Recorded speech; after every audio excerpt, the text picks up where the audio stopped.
Jerry Krause infamously broke up the Bulls following their 1998 championship by not bringing back Phil Jackson, which resulted in Michael Jordan retiring and ultimately ending Chicago's dynasty.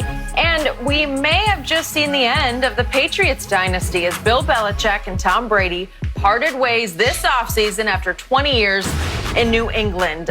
Shannon, since you are the relationship expert on our show, do you see any similarities with these breakups? I do, but Skip, the dynasties really started in civilization. When you talk about history, you talk about the Roman Empire, you talk about the Tang dynasty, the Zhou dynasties. And normally what happened with dynasties, Skip, they get overthrown. They go to war, they lose, and the winning party, they take over the empire. They get overthrown. The dynasties are overthrown. But in sports dynasties, very seldom do we see someone overthrow them. What normally happens is ego and greed get involved, and then the dynasty starts to fall apart. I want credit. You getting too much credit. I'm a big emphasis. Skip, like I said, and I said this the other day, Skip. Jerry Krause is the ultimate shield because he shielded Jerry Reinsdorf from the criticism that he rightfully deserves, Skip. Jerry Reinsdorf, if he wanted to keep this team together, he could have kept it together, Skip. He didn't like the fact because Michael Jordan in his last 2 years, Skip, started asking, I want my worth. I want 30 million one year. I want 33 the next. Well, Skip, if he keeps it together in 99, what's he going to have to pay Jordan? Scottie Pippen is up. Scottie Pippen's going to want somewhere between $12 and $15 million. Dennis Rodman was up. He was making $9 million this last year. He's going to want a raise. And Jerry Reinsdorf didn't want to pay that. But also, there was a lot of conflict. Jerry Reinsdorf didn't get the credit that he deserved. There have been very few times, Skip, when you look at it, and I look at, like, I don't know a whole lot of owners, and NFL owners, Skip. I played for two. I played for Mr. Bowl and his family, who still owns the team, and I played for Art Modell. Now, Steve Bisciotti was a minority owner. I've gotten to know him a little bit over the years by going back, but I know Mr. B. The other owner that I know fairly well from having conversation with is Mr. Kraft.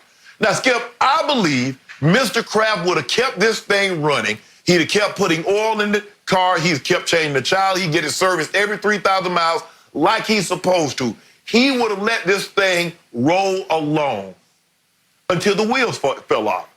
But there was a dilemma going on that something, Skip, that he couldn't control. Now, he tried to control these egos as long as he could. He stomped one of them out in 2017, if I'm not mistaken, Skip, 2017, 2018. But this one he couldn't do anything with. And it finally got the best of him. And there are similarities because the egos in this was Coach Belichick and Tom Brady. Who deserves the lion's share of the credit? I drafted you. I put all this together. But Tom Brady said, but you ain't threw not one pass. You ain't made one audible, not one check. And Coach Belichick said, yeah, but I drafted you. All these pieces that surround you, I'm responsible for. Well, Michael Jordan's like, well, Jerry Krause, you ain't played no game with no fever. You ain't played no game with no migraine, hurt. Yeah, but I put it together.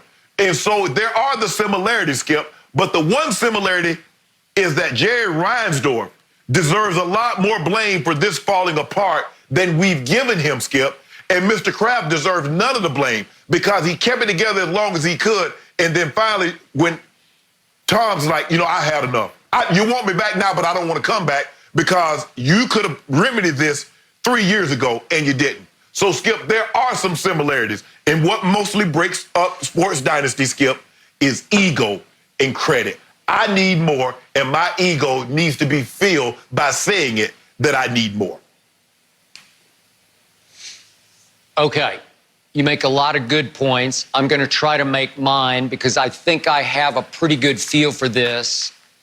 I was there in Chicago for the last Bulls run, 1998. I was the columnist of the Tribune, so I got to see the last dance from the inside out.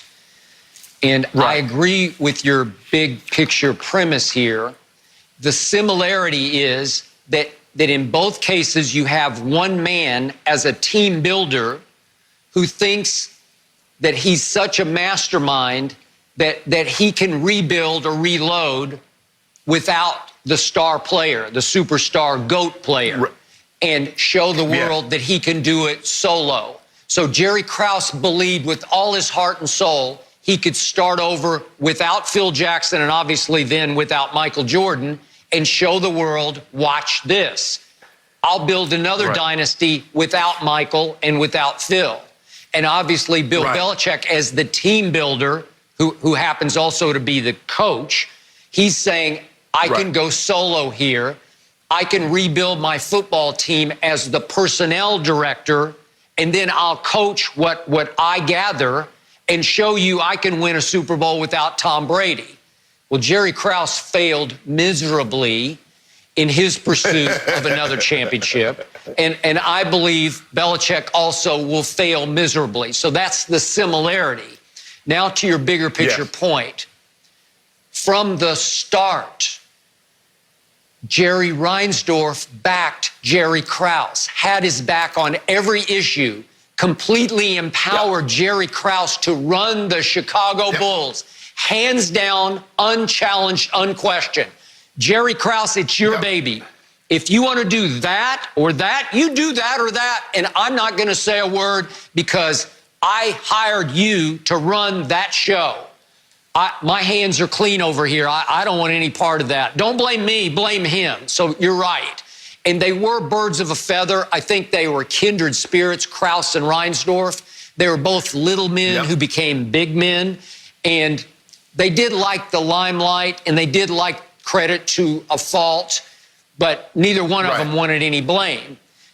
But the point was, Jordan had to deal with that from the start. Krause didn't even draft Jordan. Rod Thorne did. And then here comes Jerry a year or so later. Was it a year? Yeah, a year later. And so he had to live with the guy who didn't draft him. And Michael lasted 13 years in Chicago before the dynasty was broken up. And it was broken up when he was 34. What happened in New England? The owner always had Brady's back, always supported Tom. In any conflict, Tom, yes, I'm with Tom. I choose Tom.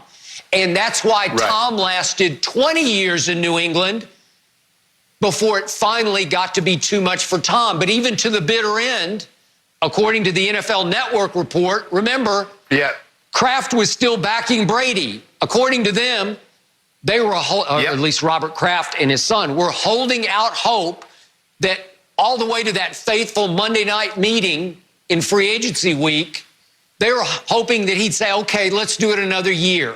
And when he chose Tampa, according to the NFL Network, they were willing to match the 2 years and $50 million that Tampa guaranteed Brady, 25 and 25 a year. So it looked like to the death, Robert Kraft is on Brady's side. Now, he propped up Belichick on any football matter. He just let anything slide. You know, to me, I'm going to say it one more time, Shannon. What happened in that Super Bowl loss to the Eagles, that's a fireable offense to me for a head coach. I still can't figure it out. Inexplicably, he benched Malcolm Butler for the whole game. The one player who had played the most snaps on his defense, his best DB, is benched while Nick Foles throws the all-time Super Bowl party on Belichick's defense to the tune of 41 points, and they win 41-33. It felt sabotagey to me on Brady as he throws for a playoff record, 505, puts up 33, and loses. So to me, it was already looking like at that point, Belichick's going to do everything in his power to make it harder and harder on Tom Brady, but Kraft wouldn't intervene on that. He would back off on that. But when push came to shove, Jimmy G or Tom, no, I'm sorry, Bill. Nope, you're going to have to trade. I order you to trade Jimmy G. And he gave Jimmy G away to the 49ers for a mere second-round pick, which I thought was a spite trade. So to me, the crux of the difference is Kraft supports the quarterback, while Reinsdorf on the other side only supported the GM. Another difference, Skip, is that in Chicago, the GM hated the head coach.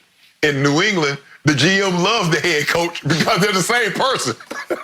so it's like the GM got along great with the GM got along great with the head coach. And Skip, what happens is that because Jerry Krause had won those championships, you know, Skip, how it goes. When you win, The owner is willing to give the general manager a little more leeway, a little more leeway, a little more leeway, a little more leeway until until at one point, the fact of the matter is that Jerry Reinsdorf would even consider trading Scottie Pippen. But Jerry Krause had convinced him, like, if we can get some great value, we should. And Jerry Reinsdorf's like, okay, if you can get great value. And that's what happened with Coach Belichick, Skip. He had won so much. They had been so successful that even Mr. Kraft entertained it. That's why he didn't have a problem. Think about all the guys. He traded Seymour. He traded Logan Mankins. Logan Mankins was all-decade guard. He let Ty Law walk out the door, Willie McGinnis. He let a lot of guys go. And Mr. Kraft didn't blink an eye because he had been so successful, Skip.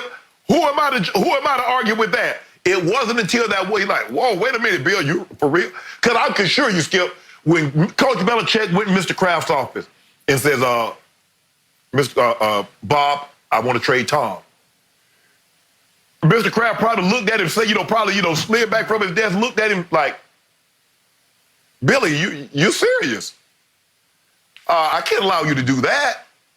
But Coach Belichick had been given so much power, Skip. It's like, why not? But this time, and I told you, Skip, when it happened, I say, Skip, Tom won this round. This will go around with Mr. Kraft. I don't believe Mr. Kraft going to be in his corner.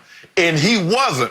It wasn't until Tom had enough and says, I'm gone, is that finally Mr. Kraft says, okay, we'll match that, but it was too late. Tom had made up his mind. He was done with Coach Belichick. I want nothing else to do with him. We'll make up somewhere down the line. But